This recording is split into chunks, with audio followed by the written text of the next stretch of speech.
Hello, hello. Happy Christmas Eve.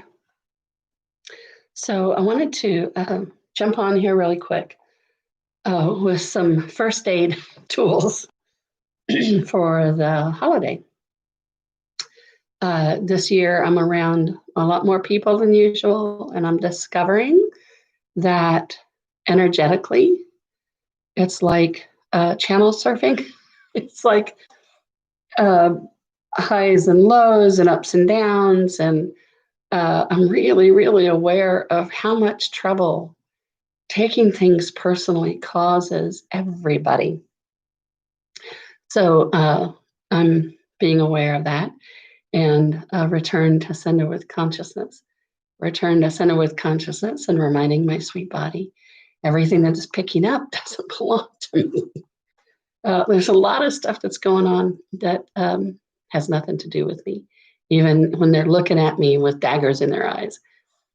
It's really important to remember that in that kind of a situation, especially, Christmas Eve in the COVID era, everybody is disappointed.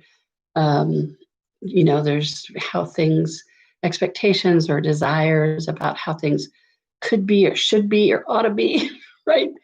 So everything that brings, let's just, just release, release, release. Let it go, let it go, let it go. Yeah.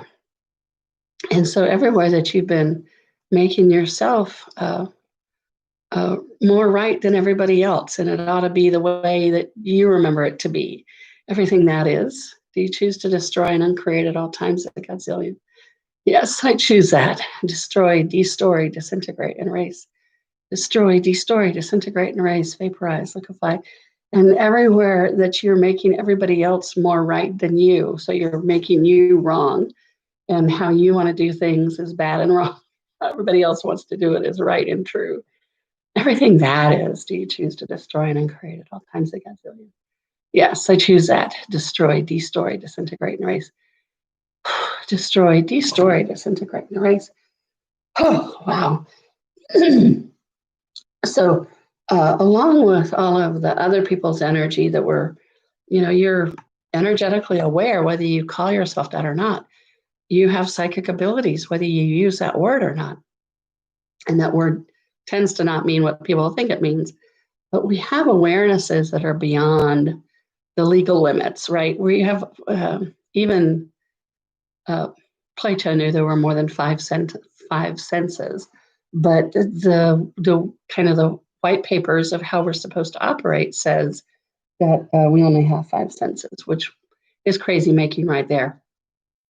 So everywhere that you have conviction, instruction, belief, training, anything else that I haven't mentioned from this or any other body, lifetime, universe, or dimension that says that you're just a dumb hunk of flesh until you take in and on other people's information. You choose to destroy and uncreate all that times a godzillion. Yes, I choose that. Destroy, destory, disintegrate, and erase. Destroy, destory, disintegrate, and erase. You have a wildly intelligent, aware, wise system that includes your sweet, sweet body and goes way beyond the five senses.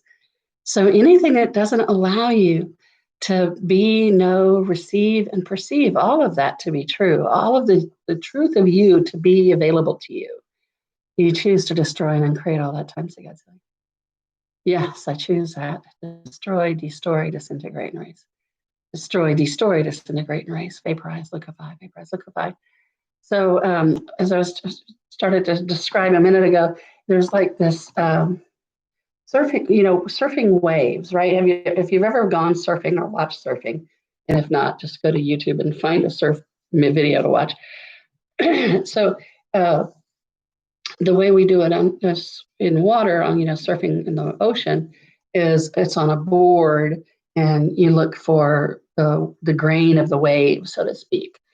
The other place in nature that you can really watch this is, and I recommend you do watch this a little bit, go to the videos of watching eagles, even hawks, but definitely eagles. So when I was in the Pacific Northwest, I saw something there that I was never aware of, which is you can watch the birds, and even seagulls do it, because there's so many wind currents in the peninsula, or whatever peninsula I lived on in Port Townsend, the Olympic Peninsula.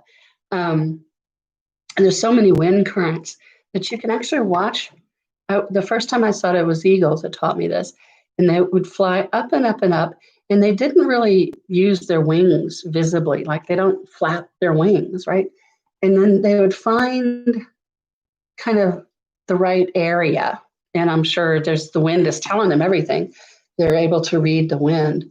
And once they get to the right spot, they just kind of circle and wait for the wind current to come. And then it's like circling, looking for the on-ramp on a freeway. And then once they find it, they just shoot across the sky faster than anything I'd ever seen. I could not believe. I mean, it's hard to keep track of them. They move so fast because once they find the wind current, they're gone. And so if you think about energy as a wind current or the current in the water, right? You can use that analogy to kind of have a kinesthetic, a physical sense of what's happening. So if you use instead of air or water, if you use emotions, then you can get a sense of surfing other people's emotions. The chances are 98% of the emotions that you claim to be yours because you're sentient of them, they don't actually belong to you, which is why you can never get rid of them. You can't process somebody else's emotions, right? Just the same way as you can't digest somebody else's lunch, right? It's not a good or a bad, it's just physics. It's just space, time and space and everything. So once you become aware that you have this capacity of, channel surfing is the other really great analogy, but it's like you get these blip, blip, blip, blip, blips. And sometimes it's like a 30-second kind of a blip. And sometimes it's a 3-hour blip, or you might forget for 3 days. But once you have this idea that you can surf the energies of the room, and you don't have to own or claim or be any one of them. And once you're aware that that's what you're doing, or that's a capacity that you have, it makes being in a room with a lot of other people with high intensity emotions a lot easier, because you can just be aware. And once you're aware, you don't have to buy it. You don't have to believe it. Oh no, Christmas shouldn't be this way this year. Oh, okay. Somebody in the room feels like Christmas ought not be this way this year. Okay. And then you can just return to sender with consciousness, return to sender with consciousness, return to sender with consciousness. Just keep repeating that. And what you're doing when you return to sender with consciousness, you're not just like taking sadness and sending it to somebody who's sad. That's not what you're doing at all. Underneath the sadness, which is a flavor, it's a meaning, it's a definition, but it's not the energy.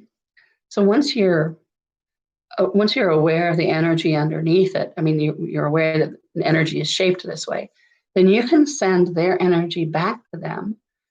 And then what also happens is you're sending that energy back to whoever they got it from, and whoever they got it from, and whoever they got it from, back into infinity.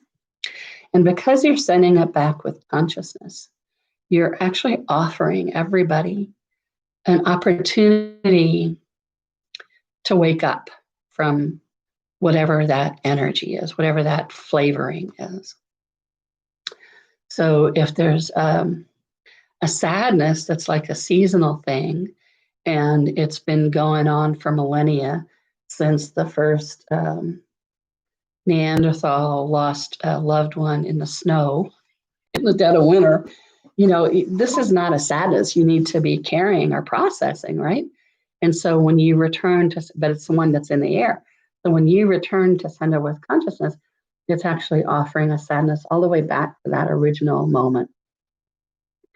It's offering a way to transmute that energy. I mean, even sadness is a transmuting energy. If you read Carla McLaren's book, The Art of Empathy, she explains just so incredibly well what all of the different emotions actually are doing for us, which is not anything like you learn in psychology, or nothing that I ever learned in psychology. And sadness is helping you wash stuff away that doesn't serve you anymore. That's a pretty great thing.